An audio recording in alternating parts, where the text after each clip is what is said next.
న్యూస్9 today news కి స్వాగతం. Bulletin లో ముందుగా హెడ్లైన్స్ చూద్దాం.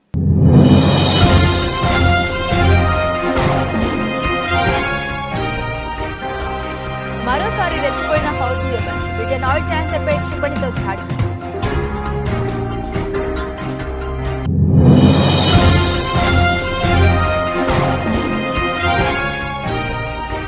ఒక్కొక్కరికి ఎమ్మెల్యే టికెట్ 25 కోట్లు ఆఫర్ చేశారు. బీజేపీపై కేజ్రీవాల్ సంచలన ఆరోపణ.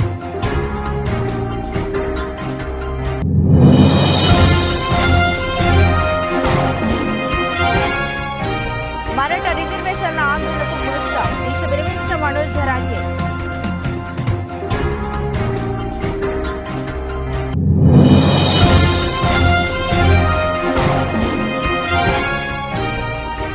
భీమిలిలో ఎన్నికల శంఖారావం. వైఎస్ఆర్సీపీ సిద్ధం. సాంగ్ టీజర్ విడుదల చేసిన నాయకులు.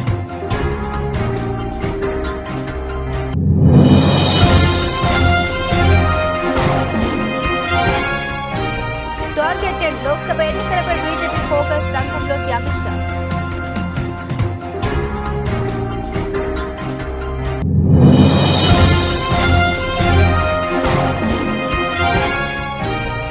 ఆస్ట్రేలియా ఓపెన్ లో పెను సంచలనం. నెంబర్ 1 ఆటగాడు జకోవిచ్ అవుట్.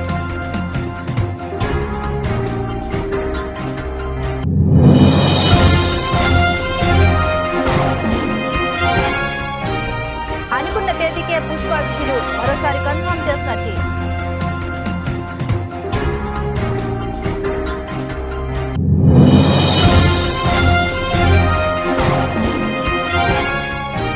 టెస్లా కీలక నిర్ణయం. 2 లక్షల కార్లు రీఫండ్.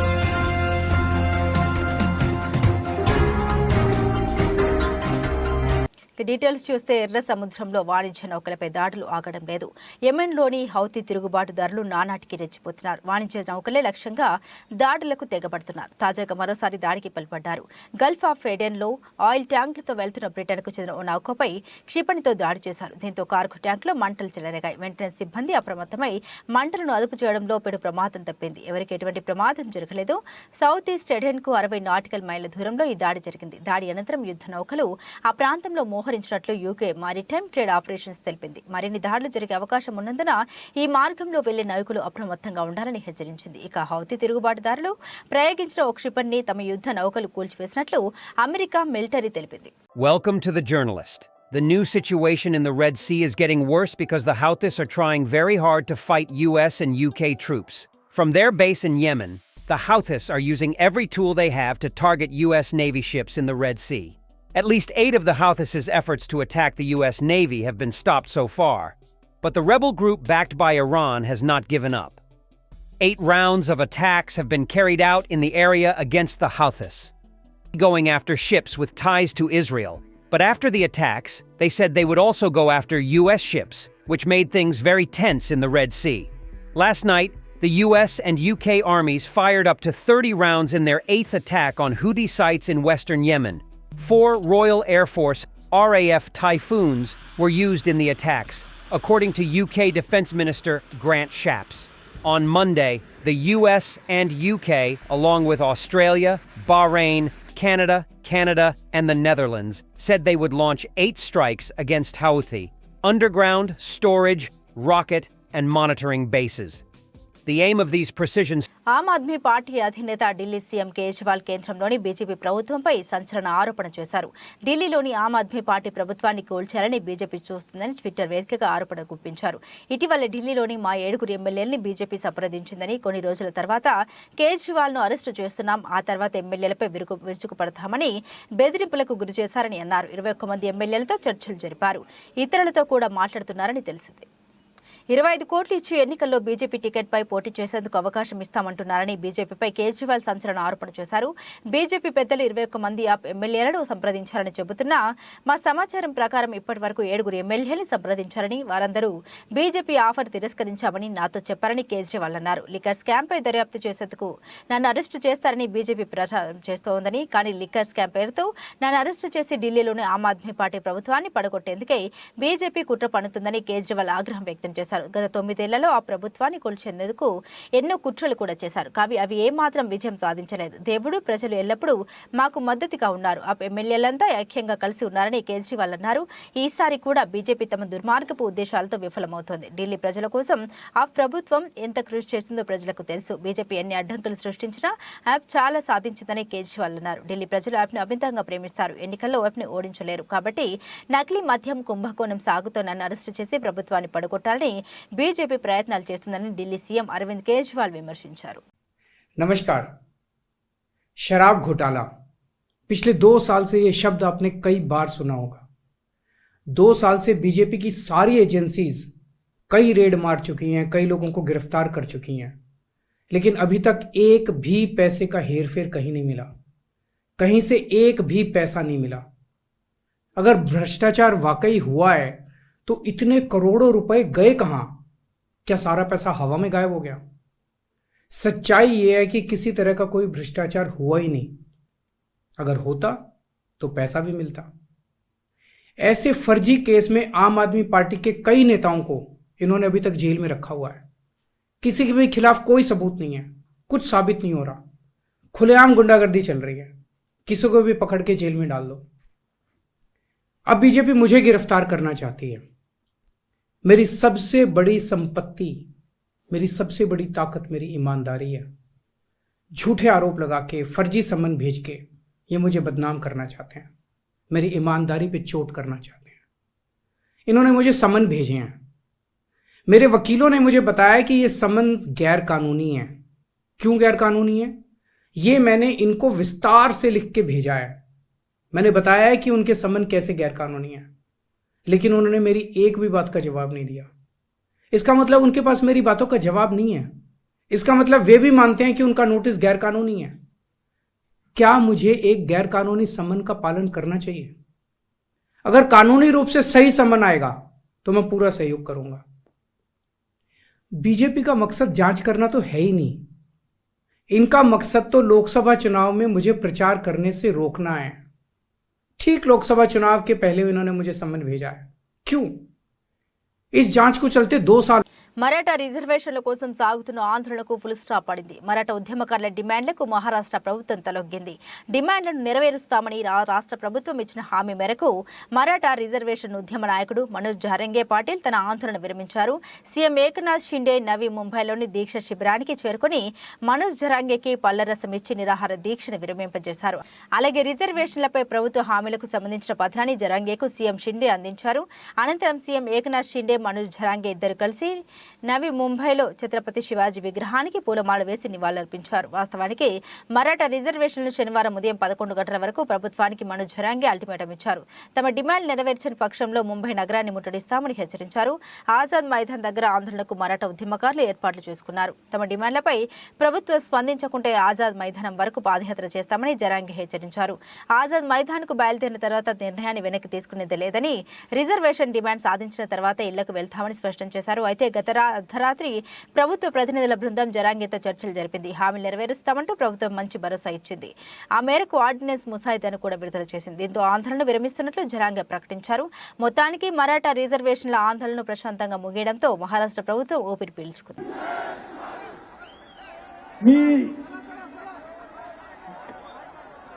या ठिकाणी मनोज दादा यांचं कालच्यापासून उपोषण चालू आहे आणि आज हा सुवर्ण क्षण आहे. मनोज दादा जरांगे पाटील साहेब यांनी सुरुवात करत आहेत आणि मराठ्यांचे आराध्य दैवत शिवछत्रपतींना या ठिकाणी पुष्पार्पण होत आहे. या दोन्ही पवित्र हातातून पुष्पहार अर्पण होत आहे. मी या ठिकाणी सन्माननीय मनोज दादांनी सन्माननीय मुख्यमंत्री एकनाथ शिंदे साहेब यांना विनंती करतो, आपण हार अर्पण करायचंय. छत्रपती शिवाजी महाराज की. और आवाज महाराष्ट्राच्या कणाकणापर्यंत गेला पाहिजे. धर्मवीर छत्रपती संभाजी महाराज की. రాష్ట్రంలో రానున్న ఎన్నికల కురుక్షేత్ర యుద్ధంలో 175కు 175 శాసనసభ, 25కు 25 లోక్సభ స్థానాల్లో గెలుపే లక్ష్యంగా ఉత్తరాంధ్ర నుండి ఎన్నికల శంఖారావుని పూరించేందుకు వైఎస్ఆర్సీపీ అధ్యక్షులు సీఎం వైఎస్ జగన్మోహన్ రెడ్డి సిద్ధమయ్యారు. ప్రజాక్షేత్రంలో వైఎస్ఆర్సీపీని టీడీపీ అధ్యక్షులు చంద్రబాబు ఒంటరిగా ఎదుర్కోలేకే జనసేన సహా వివిధ పార్టీల జెండాలతో జతకట్టి కుటుంబాల్ని చీల్చుతూ పన్నుతున్న కుట్రలు కుతంత్రాలు చిత్తు చేసి విజయభేరి మోగించడానికి పార్టీ శ్రేణులను సిద్ధం చేయడానికి ఆయన నడుం బిగించారు. ఇంకా సిద్ధం పేరుతో రాష్ట్రంలో 4 ప్రాంతాల్లో 4 చోట్ల పార్టీ శ్రేణులతో భారీ బహిరంగ సభలు నిర్వహించాలని నిర్ణయించారు జగన్. ఇందులో భాగంగా మొదటి సభను ఉత్తరాంధ్రలోని విశాఖపట్నం జిల్లా భీమిని నియోజకవర్గం సంగివలసలో శనివారం నిర్వహిస్తున్నారు. ఈ సభకు ఉత్తరాంధ్రలోని 34 నియోజకవర్గాల నుండి భారీ ఎత్తున పార్టీ నేతలు కార్యకర్తలు హాజరు కానున్నారు. సుమారుగా 15 ఎకరాల స్థలంలో ఈ భారీ బహిరంగ సభకు ఏర్పాటు చేస్తున్నారు. ఈ సభలో పార్టీ కార్యకర్తలను ఉద్దేశించి ముఖ్యమంత్రి జగన్ ప్రసంగించారు. అంతేకాక నియోజకవర్గాల వారీగా పలువురు కార్యకర్తలతో కూడా సీఎం ముఖాముఖి మాట్లాడనున్నారు. సామాజిక న్యాయం చేకూర్చడంలో మరో అడుగు ముందుకేస్తూ శాసనసభ, లోక్సభ స్థానాల సమన్వయకర్తల్ని సీఎం జగన్ మారుస్తున్నారు. ఇప్పటికే 58 శాసనసభ, 10 లోక్సభ స్థానాలకు సమన్వయకర్తల్ని నియమించారు. గత ఎన్నికల కంటే మెరుగైన ఫలితాల కోసం అవసరమైన చోట్ల సమన్వయకర్తల్ని మార్చడంపై కసరత్తు కొనసాగిస్తున్నారు జగన్.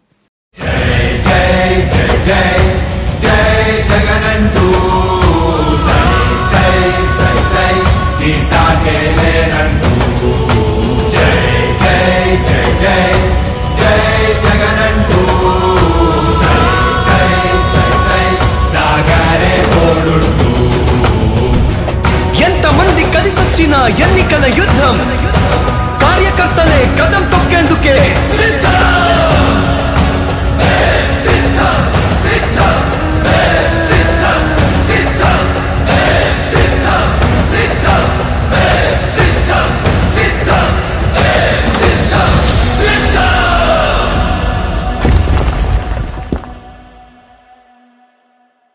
లోక్సభ ఎన్నికలపైన కమలం పార్టీ సీరియస్ గా ఫోకస్ పెట్టింది. 35% ఓట్లతో పాటు 10 ఎంపీ స్థానాల్లో గెలిపే లక్ష్యంగా బీజేపీ ప్లాన్ చేస్తోంది. ఇందులో భాగంగా ఆదివారం బీజేపీ అగ్రనేత అమిత్ షా రాష్ట్రానికి రానున్నారు. ఆదివారం ఉదయం 11:30 ప్రత్యేక విమానంలో బేగంపేటకు అమిత్ షా చేరుకుంటారు. అక్కడి నుండి కరీంనగర్ కు హెలికాప్టర్లు వెళ్తారు. కరీంనగర్లో మధ్యాహ్నం 1 గంటకు కరీంనగర్, వరంగల్, మహబూబాబాద్, పెద్దపల్లి పార్లమెంట్ బూత్ స్థాయి కార్యకర్తలతో అమిత్ షా సమావేశం అవుతారు. అనంతరం కరీంనగర్ నుండి హెలికాప్టర్లు మహబూబాబాద్ నగర్ కు అమిత్ షా చేరుకుంటారు. అక్కడి నుండి మహబూబ్ నగర్, నాగర్ కర్నూలు, నల్గొండ పార్లమెంట్ నియోజకవర్గాల ఆఫీస్ బేరర్స్ తో ఆయన సమావేశమవుతారు. మహబూబ్ నగర్ లో సమావేశం తర్వాత అమిత్ షా హైదరాబాద్ చేరుకుంటారు.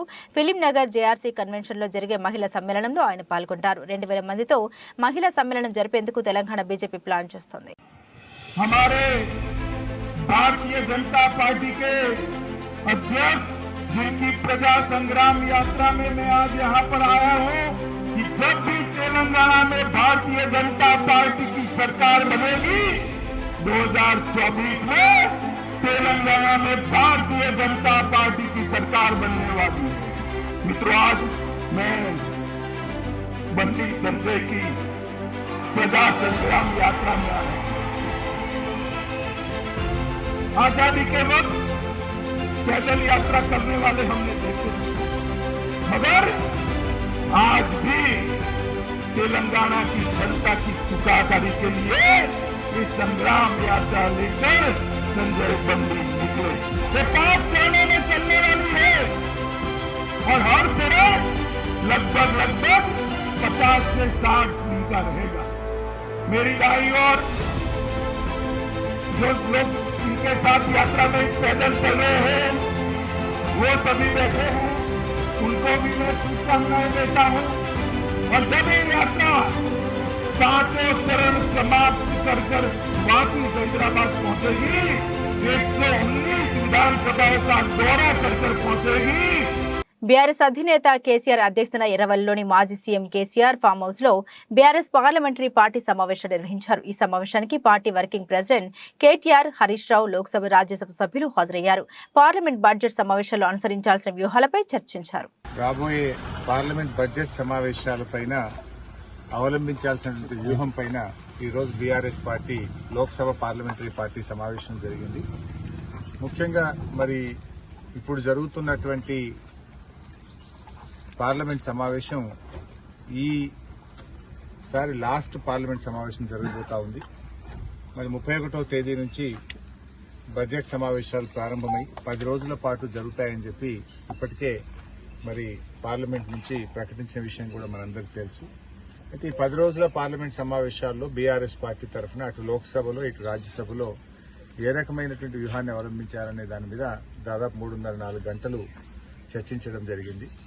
ముఖ్యంగా కృష్ణా రివర్ మేనేజ్మెంట్ బోర్డుకు మన రాష్ట్ర ప్రాజెక్టులన్నీ అప్పచెప్పాలని అటు బీజేపీ ప్రభుత్వం ఒత్తిడి తేవడం, రాష్ట్రంలో కొత్తగా ఏర్పడ్డ కాంగ్రెస్ ప్రభుత్వం సంతకాలు పెట్టి మరి అందజేస్తామనేటువంటిది ఇది తెలంగాణ రాష్ట్ర ప్రయోజనాలకు గొడ్డలి పెట్టలాంటిది. గత 10 ఏళ్లుగా బీఆర్ఎస్ ప్రభుత్వం కేఆర్ఎంబీకి ప్రాజెక్టులు అప్పచెప్పకుండా కేఆర్ఎంబీకి అప్పచెప్పేయడానికి ముందు మా రాష్ట్ర నీటి వాటా తేల్చండి, ఈ ఆపరేషన్ గైడ్ లైన్స్ ఫైనల్ చేయండి అని అనేక అంశాల మీద మేము స్పష్టత అడుగుతూ ఆ స్పష్టత ఇవ్వకుండా బోర్డుకు ప్రాజెక్టులు అప్పచెప్పము అని చెప్పి మేము చెప్పాము. ఇప్పుడు పార్లమెంటరీ పార్టీ మీటింగ్ లో రాబోయే 8 ఇయర్స్ సెషన్ నడిచేది ప్రెసిడెన్షియల్ అడ్రస్ మీద ఉంటుంది, తర్వాత ఓట్ ఆన్ రికార్డ్ బడ్జెట్ ఉంటుంది. ఆ 2 అంశాల మీద తెలంగాణ రాష్ట్రం కోసం తెలంగాణ గలం బలం దళం బీఆర్ఎస్ పార్టీయే కాబట్టి ఉన్న 3 కాంగ్రెస్ ఎంపీలు మంత్రులు ఇక్కడే రాష్ట్ర కేబినెట్ ఉన్నారు కాబట్టి అక్కడ తెలంగాణ గలం విప్పి మాట్లాడేది బీఆర్ఎస్ ఎంపీలమే కాబట్టి తెలంగాణ రాష్ట్ర సత్ఫలితాల గురించి ఏమేం చేయాలో అవన్నీ దిశానిర్దేశం చేయడం జరిగింది. ఆ అంశాలకు కన్సర్న్గా మేము మాట్లాడతాం. ఎట్లా అంశాల గురించి ఎందుకు వస్తుందో పార్లమెంటరీ పార్టీ మీటింగ్లో పార్లమెంట్ సెషన్ గురించే మాట్లాడారు. ఇంకా వేరే అంశాలు ఏమి రాలేదు, ఓన్లీ ఆ టాపిక్సే వచ్చినాయి. ఆ టాపిక్స్ గురించే మాట్లాడతాం. ఏ అంశాలు అన్నది అక్కడ అవసరాల రీత్యా వాళ్ళు ఏమేమి లేవనెత్తుతారో ఏమేమి కావాలో అది ఎప్పటికప్పుడే చూసి మాట్లాడతారు. పాలకులకు విశ్వాసపాత్రుడు కొణిజేటి రోషయ్య అని మంత్రి అంబటి అన్నారు. ఆర్యవైశ్యులది పెరుగుతనం కాదు, మర్యాదస్తుడని. నియోజకవర్గంలో ఆర్యవైశ్యులకు సముచిత స్థానం ఉందని అంబటి పేర్కొన్నారు. స్వర్గీయ మాజీ ముఖ్యమంత్రి కొణిజేటి రోషయ్య విగ్రహావిష్కరణలో పాల్గొన్న మంత్రి అంబటి కొణిజేటి రోషయ్యపై ప్రశంసలు కురిపించారు. ఈ కార్యక్రమంలో పూర్వ మంత్రి డొక్కా, ఎమ్మెల్యే మద్దాలగిరి, గుబ్బా నిమ్మకాయల పాల్గొన్నారు.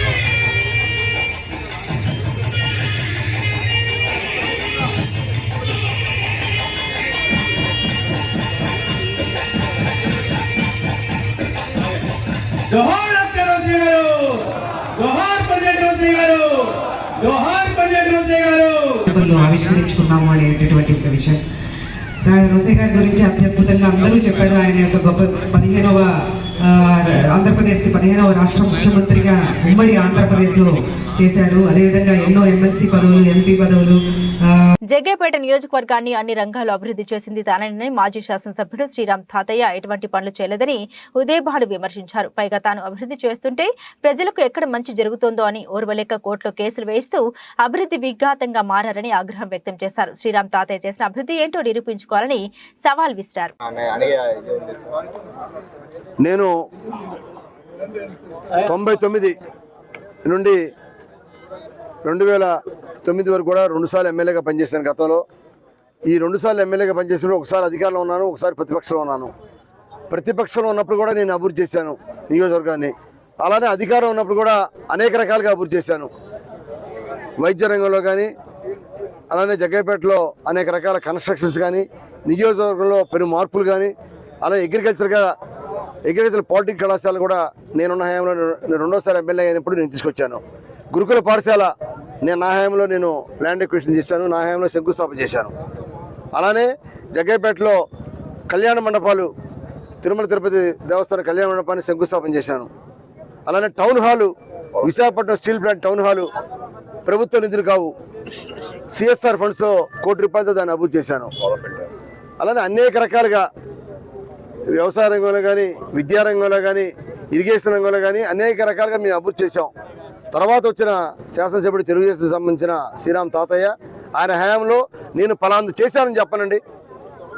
ఒకటి చెప్పండి, 2 చెప్పనండి, 3 చెప్పనండి. నేను దాదాపు 1 నుంచి 20 దాకా చెప్తాను. అనేక రకాల అభివృద్ధి చేశాం. చిరస్థాయిమైన అభివృద్ధి, పర్మనెంట్ అభివృద్ధి ఆ విధంగా చేశారని చెప్పి నేను చెప్పగలుగుతాను, గర్వంగా చెప్పగలుగుతాను. నేను నా హయాంలో చేశానని చెప్పి గర్వంగా చెప్పగలుగుతాను. నేను శంకుస్థాపన చేసిన రాళ్ళు మళ్ళీ తిరిగి నేను 3వ ఎమ్మెల్యే దాకా ఆ శంకుస్థాపన రాళ్ళు, ఆ పునాది రాళ్ళు అంతే ఉన్నాయి. నేను మళ్ళీ నిజామాబాద్ జిల్లా కేంద్రంలో గల శంభుని ఆలయానికి ఆనుకుని ఉన్న అన్య మతస్థుల దుకాణాల్ని తొలగించాలని హిందూ దేవాలయాల పరిరక్షణ సమితి సభ్యులు ప్రసాద్ పటేల్ డిమాండ్ చేశారు. 500 సంవత్సరాల పోరాటం తర్వాత అయోధ్యలో రామ మందిరం నిర్మితమైందని, అదే స్ఫూర్తితో గత 5 సంవత్సరాలుగా ఇందూరు కీర్తి కిరీటమైన అతి పురాతనమైన దేవాలయం శంభుని గుడి చుట్టూ అన్య మతస్థుల దుకాణాల్ని తొలగించాలని, అక్రమణను తొలగించి దేవాలయ పవిత్రతను కాపాడాలని హిందూ దేవాలయ పరిరక్షణ సమితి సభ్యులు పటేల్ ప్రసాద్ డిమాండ్ చేశారు.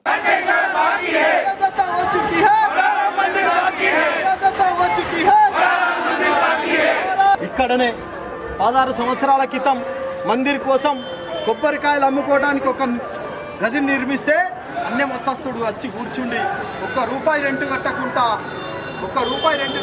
బాజాప్తా కూర్చోవడం జరిగింది. మేము ఒకటే డిమాండ్ చేస్తున్నాం. మేము హిందూ దేవాలయ పరిరక్షణ సమితి ఆధ్వర్యంలో పోరాటం చేస్తే ఆ చెప్పుల షాపులు దొరికించడం జరిగింది, చెప్పుల షాపులు పీకేయడం జరిగింది. త్వరలోనే ఆ చెప్పుల షాపులతో పాటు మిగతా షాపులు తొలగించాలని చెప్పేసి మేము డిమాండ్ చేస్తున్నాం. రాముడి మీద ఒట్టేసి చెప్తున్నాం, చెప్పుని దేవుడి మీద ఒట్టేసి చెప్తున్నాం. ఆ దేవాలయాలకు ఆనుకొని ఉన్న అన్నమతస్తుల షాపులు తొలగించేంత వరకు కూడా ఈ పోరాటం ఆపము.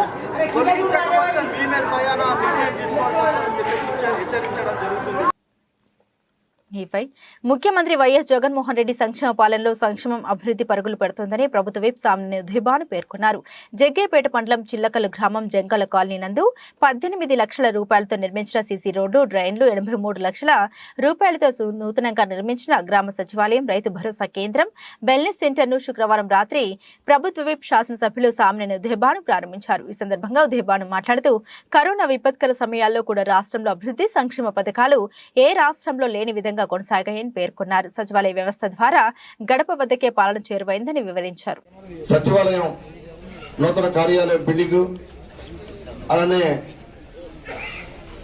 హెల్త్ క్లినిక్, అలానే మనకి వ్యవసాయాన్ని పండుగ చేయాలని చెప్పి ఏడీ గారు కూడా వెళ్లి అవసరం. జగన్మోహన్ రెడ్డి గారు గ్రామ సచివాలయ వ్యవస్థని అధికారంలో రాగానే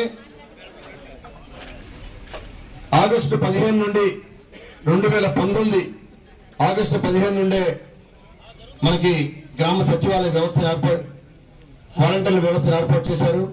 అక్టోబర్ 2 గాంధీ జయంతి రోజున 2019 అక్టోబర్ 2 గాంధీ జయంతి సందర్భంగా అదే రోజు సచివాలయ వ్యవస్థని 15,000 సచివాలయ కార్యాలయాలు 15,000 సచివాలయాలు ఒకేసారి రాష్ట్రంలో ఏర్పాటు చేశారు. భారతదేశంలో ఎక్కడా కూడా ఇటువంటి పరిపాలన లేదు.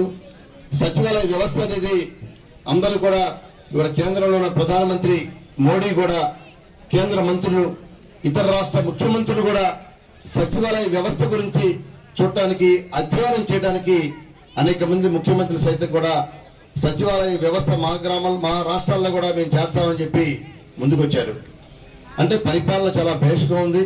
ఇందూరు నగరంలోని బోర్గంలోని స్థానిక లక్ష్మీ గణపతి మందిరం వద్ద బాలరాముడి ప్రాణ ప్రతిష్ఠ కార్యక్రమానికి అయోధ్యకు వెళ్లి మొదటిసారి ఇందూరుకు వచ్చిన మల్లారం పిట్లకృష్ణ మహారాజ్ గారికి విశ్వ హిందూ పరిషత్ ఆధ్వర్యంలో స్వాగతం పలికి ఘనంగా సన్మానం చేయడం జరిగింది. ఈ కార్యక్రమంలో విశ్వ హిందూ పరిషత్ జిల్లా అధ్యక్షులు దినేష్ ఠాకూర్జీ, జిల్లా కార్యదర్శి గాజుల దయానంద్, జిల్లా సహకారదర్శి దాత్రిక రమేష్, విశ్వ హిందూ పరిషత్ నగర అధ్యక్షులు కోడిమెల శ్రీనివాస్, నగర కార్యదర్శి రాంప్రసాద్ చటర్జీ పాల్గొనడం జరిగింది.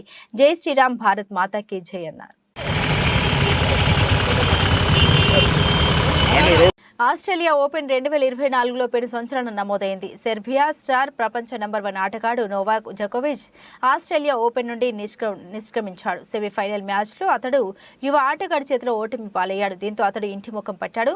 జకోవిచ్, ఇటలీకి చెందిన జెనిక్ సిన్నర్ల మధ్య సెమీఫైనల్ మ్యాచ్ జరిగింది. ఈ మ్యాచ్లో జెనిక్ సిన్నర్ 6-1, 6-2, 6-7, 6-8, 6-3 తేడాతో జకోవిచ్ పై విజయం సాధించాడు. దీంతో Sinner Australia open grand slam పై ఫైనల్ కు చేరుకున్నారు. కాగా గ్రాండ్ స్లామ్ ఫైనల్ కు 2021 చివరిలో విడుదలై దేశవ్యాప్తంగా అపూర్వ విజయాన్ని సొంతం చేసుకున్న చిత్రం Pushpa the rise. Tollywood icon star Allu Arjun, దర్శకుడు సుకుమార్ కాంబినేషన్ లో వచ్చిన ఈ చిత్రం బ్లాక్ బస్టర్ హిట్ అందుకుంది. ఇక ఈ సినిమాకు సీక్వెల్ గా పుష్ప ది రూల్ చిత్రం రానుంది. మాస్ యాక్షన్ థ్రిల్లర్ గా నారున్న ఈ సినిమా ప్రస్తుతం శరవేగంగా చిత్రీకరణ జరుపుకుంటుంది. అయితే ఈ సెకండ్ పార్ట్ ను 2024 ఆగస్టు 15 ప్రేక్షకులకు ముందుకు తీసుకురానున్నట్లు గతంలోనే మేకర్స్ అనౌన్స్ చేసిన సంగతి తెలిసిందే. రీసెంట్ గా పుష్ప సినిమా వాయిదా పడనున్నట్లు సోషల్ మీడియాలో వార్తలు వస్తున్నాయి. తాజాగా ఈ వార్తలు చెక్ పెడుతూ పుష్ప యూనిట్ మరోసారి క్లారిటీ ఇచ్చేసింది. ఈ సినిమాను ముందు చెప్పినట్లుగానే ఆగస్టు 15న ప్రేక్షకుల ముందుకు తీసుకువస్తున్నట్లు వెల్లడించింది. ప్రస్తుతం ఈ release date clarity post social మీడియాలో వైరల్ అవుతుంది. మరోవైపు పుష్ప 2 రిలీజ్ రోజే బాలీవుడ్లో అజయ్ దేవగన్ నటిస్తున్న సింగం అగైన్ సినిమా కూడా రిలీజ్ కానుంది. ఇక పుష్ప ధిరుల్ ఓటీటీ హక్కుల్ని నెట్ఫ్లిక్స్లో సొంతం చేసుకుంది. ఈ విషయాన్ని నెట్ఫ్లిక్స్ ఇన్స్టాగ్రామ్ ద్వారా వెల్లడించింది. ఏడంతా జరిగేది ఒకటే రూల్ మీద జరుగుతుండదే, పుష్ప గాడి రూల్.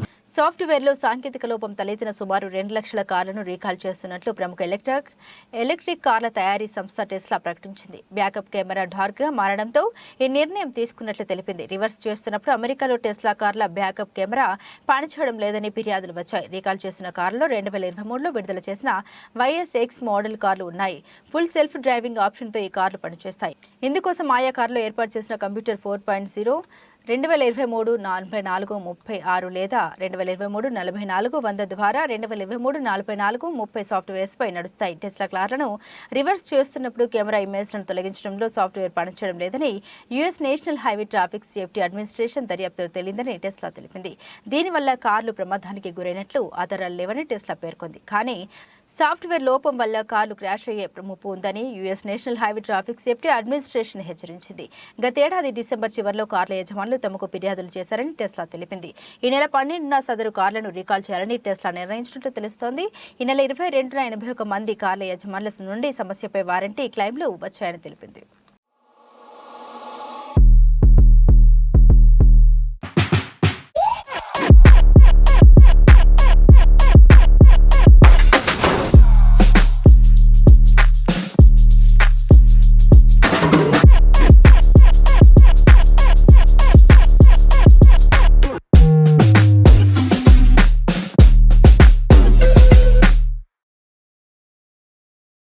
బులెటిన్ ముగించే ముందు హెడ్లైన్స్ మరోసారి.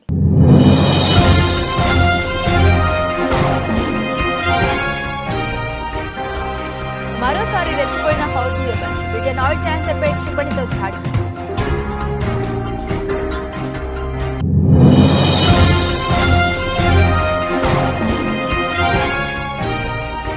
ఒక్కొక్కరికి ఎమ్మెల్యే టికెట్ 25 కోట్లు ఆఫర్ చేశారు. బీజేపీపై కేజ్రీవాల్ సంచలన ఆరోపణలు.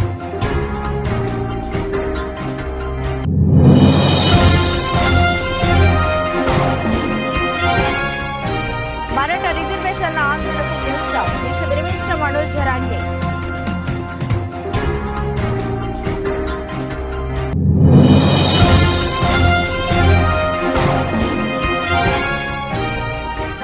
భీమిలిలో ఎన్నికల శంఖారం. వైఎస్ఆర్సీపీ సిద్ధం. సాంగ్ టీజర్ విడుదల చేసిన నాయకులు.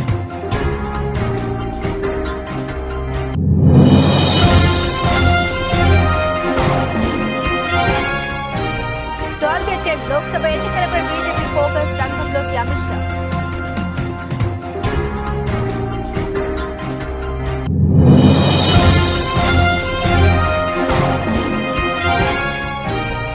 ఆస్ట్రేలియా ఓపెన్ లో పెను సంచలనం. నెంబర్ 1 ఆటగాడు జకోవిచ్ అవుట్.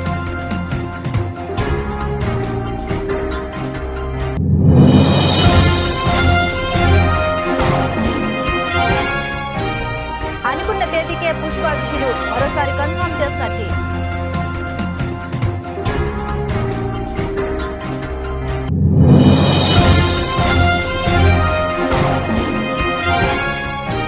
టెస్లా కీలక నిర్ణయం. 2 లక్షల కార్లు రీఫండ్.